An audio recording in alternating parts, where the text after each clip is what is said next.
My name is Terry Raphael. I'm 29 years old, and the night I realized I had been loving someone who never truly chose me was the same night I was supposed to ask him to marry me. You don't get to control my weekend, Terry. We're not married. Evan's voice was flat, distant, like I was interrupting something more important. I stood in the middle of our apartment, phone pressed to my ear, staring at the dining table I had spent weeks planning around. The reservation was booked under his name, the restaurant he once said he loved. The quiet corner seat, with the warm lighting, except him. I'm at the airport, he added casually. The guys decided to do a beach trip. It just happened. Of course it did. Spontaneous, loud, carefree. That was Evan. And somewhere along the way, I had become the opposite. I thought tonight mattered, I said softly. There was a pause, then a sigh like I was the inconvenience. You're overthinking again, he replied. It's just dinner. Just dinner. 2 words. That was all it took to erase weeks of effort, 2 years of trying, countless moments where I convinced myself that if I just loved him better, he would finally see me. I didn't move right away. The apartment was quiet, but not peaceful. It felt hollow. Then something strange happened. I didn't cry. I didn't get angry. Instead, everything inside me went still, like a switch had been flipped. I walked slowly to the table and picked up the small velvet box resting near the centerpiece. My fingers hovered over it for a moment before I opened it. The ring caught the light instantly. Beautiful. Perfect. Pointless. I had imagined this moment so many times, him sitting across from me, surprised, maybe even emotional. But now I realized something I should have seen long ago. You don't ask someone to stay when they're already halfway out the door. Evan moved into my apartment a year ago. At first, everything felt easy, natural. I paid the rent. He covered smaller things, utilities, groceries sometimes. It seemed fair. Until I noticed I was carrying everything that actually mattered. Not just financially, emotionally. I planned our dates. I remembered anniversaries. I made sure we had time together. He made last-minute plans. With his friends. Always his friends. Always present. Always laughing a little too close to him. Always treated like she still belonged in his world. Maybe she did, because I never truly felt like I did. Relax, Terry. You think too much, he used to say. Maybe I did. Or maybe I was just the only one thinking about us at all. I closed the ring box slowly. The weight in my chest wasn't heartbreak. It was clarity. For the first time, I wasn't trying to fix anything. I wasn't trying to understand him. I was just done. I slipped the ring into my jacket pocket and picked up my phone. Ava, I said when she answered. Always. What happened? I'm going out, I replied. And I don't want to be alone. There was a pause. Then, softer. Say no more. I'm coming. That night, I walked into the same restaurant I had booked for Evan. Same dress. Same reservation. Same version of me. Just without him. The hostess smiled politely. Table for 2? I met her eyes. Make it 4. Ava arrived first. Then Marcus and Lila not long after. They looked around, confused, expecting someone else to walk in behind me. Where's Evan? Marcus finally asked. I pulled out my chair and sat down calmly. They didn't interrupt as I told them everything. The call, the words, the way he dismissed something that meant everything to me. When I finished, I reached into my pocket and placed the ring box in the center of the table. This, I said quietly, was supposed to happen tonight. Ava covered her mouth. Lila's expression softened. Marcus leaned back, stunned. For a moment, no one spoke. Then Ava lifted her glass. To seeing things clearly, she said. Marcus nodded. To knowing your worth, Lila added gently, and to never begging for it again. I stared at my glass for a second. To freedom. The word felt unfamiliar. But right. As the night went on, something shifted. The tension faded. The heaviness lifted. We laughed. Real laughter. Not the kind I forced when Evan ignored me at parties. Not the kind I used to fill silence. This was different. I wasn't trying to hold on to anything. I wasn't waiting for anyone to choose me. I had already chosen myself. At one point, Ava leaned closer. You know this? This is the version of you I missed. I smiled faintly. I think I missed her too. Before we left, Marcus suggested taking a photo.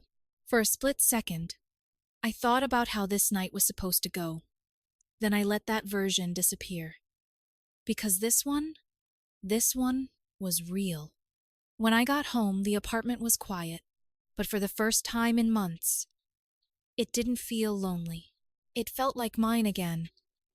I kicked off my heels, walked into the bedroom, and looked around. His things were everywhere. Shoes by the door, jacket on the chair, fragments of someone who never fully belonged. I didn't hesitate. I started packing, one drawer at a time, one memory at a time. No anger, no tears, just quiet, steady closure. 3 days later, I heard the lock turn, and I knew this wasn't the end. It was just the moment everything would finally be said out loud. The door opened like nothing had changed. Evan walked in wearing sunglasses, a light tan still fresh on his skin, a shopping bag dangling casually from his hand. The faint scent of ocean sunscreen followed him inside, clashing with the still, quiet air of the apartment. He stopped mid-step. Boxes. Everywhere. Neatly stacked. Labeled. Final. What is this? He asked, lowering his sunglasses slowly. I didn't rush to answer. Your things, I said simply. They're packed. He let out a short laugh, like I had just told a joke that didn't quite land. Okay, but why? I stood up, steady, meeting his eyes. Because you're moving out. The silence that followed was sharp. Confusion flickered across his face first, then disbelief, then anger. Are you serious right now? He snapped. You're kicking me out? Over what, one trip? One decision, I corrected quietly. That told me everything I needed to know. He dropped the bag onto the floor with a loud thud. You're overreacting, Terry. It was a few days. You didn't have to cheat to make me feel like I didn't matter. That hit something.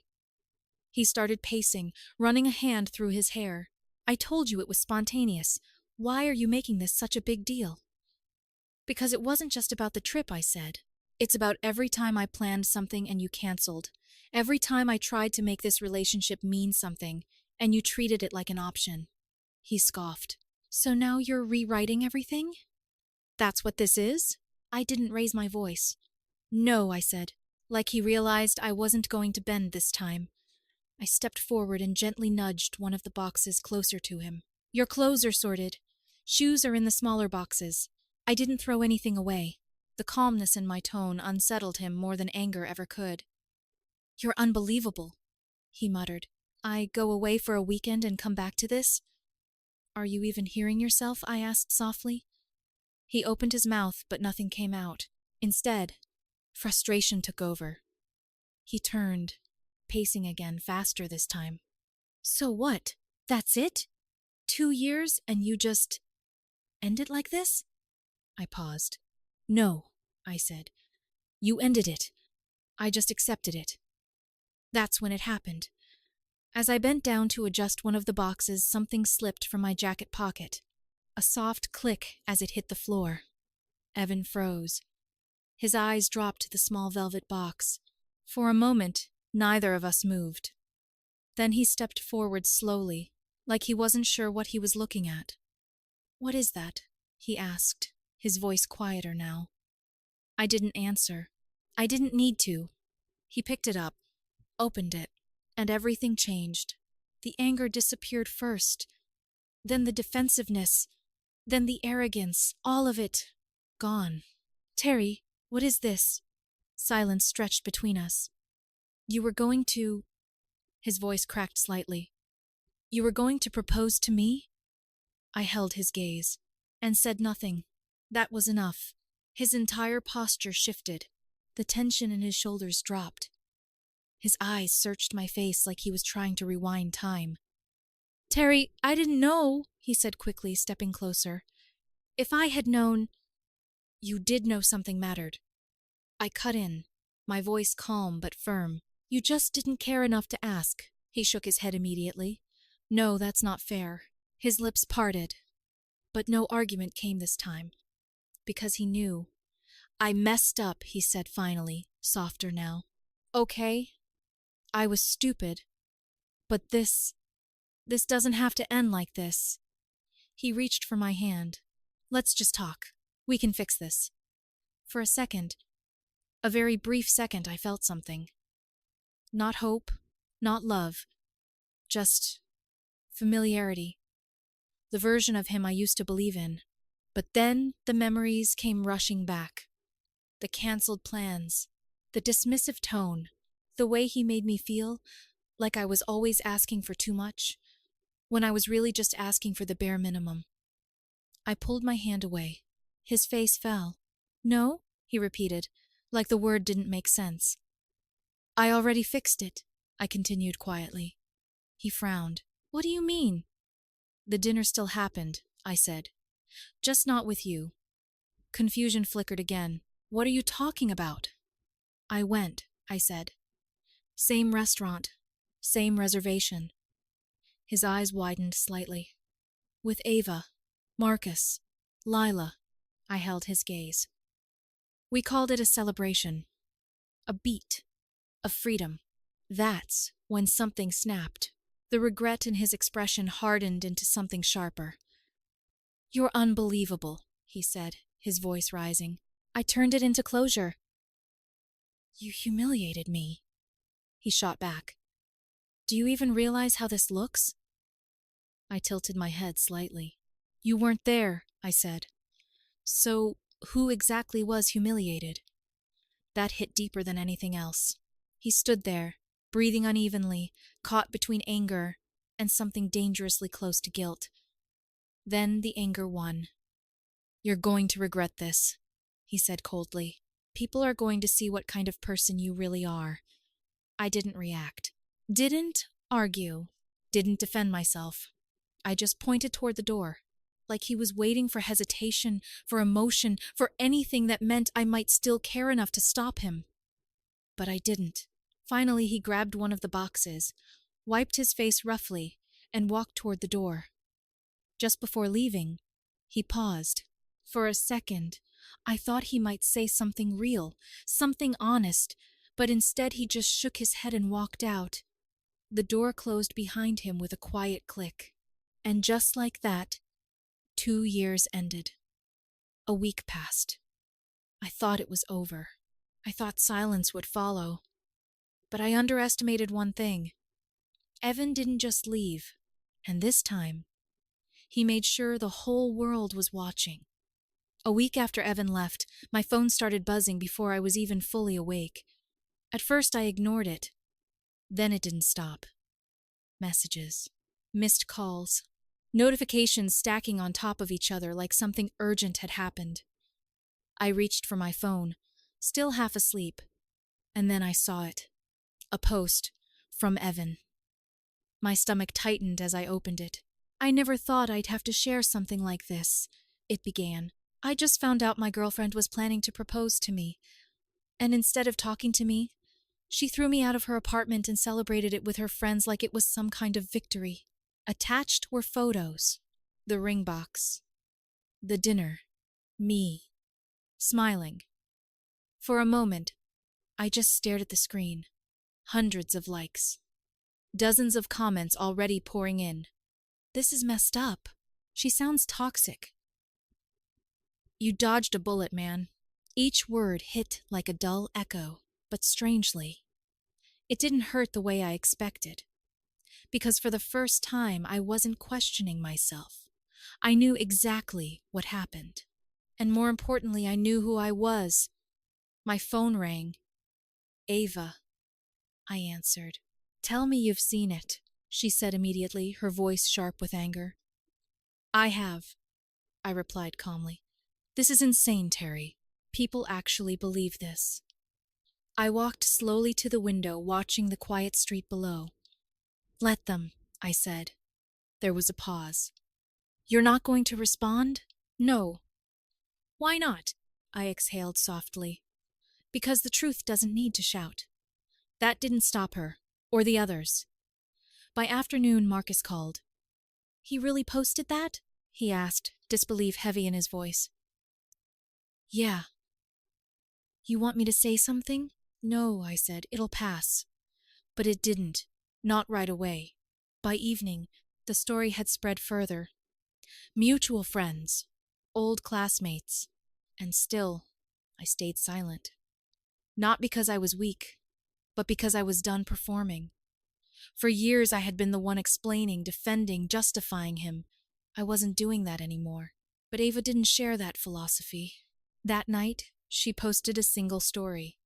No long explanation, no drama, just one sentence. Funny how some people forget to mention they ditched a proposal for a beach trip. It didn't take long. Marcus followed with something similar. Then Lila, not aggressive, not messy, just facts. And facts have a way of spreading.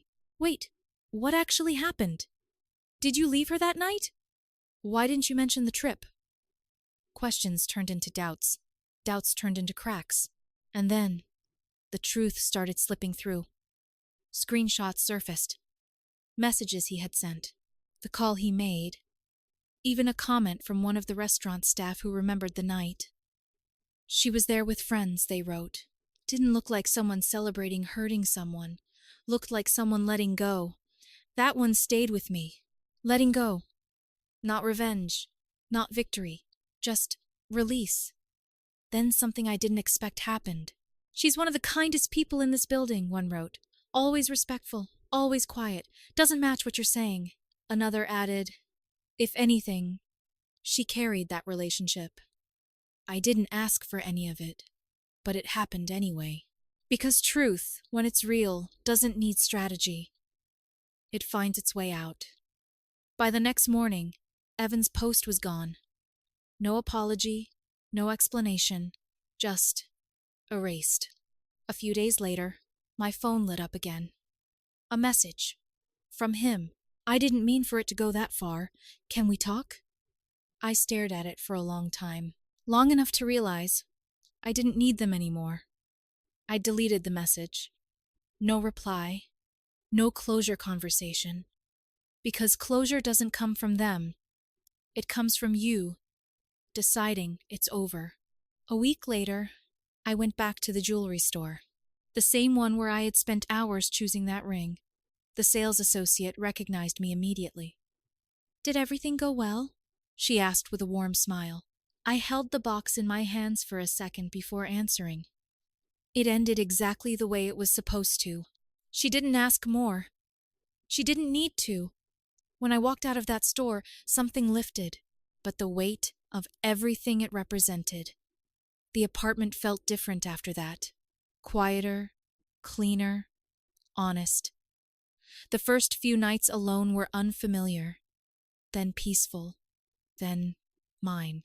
I stayed single for a while, not because I was afraid, but because I wanted to remember what it felt like to be enough on my own. I focused on work.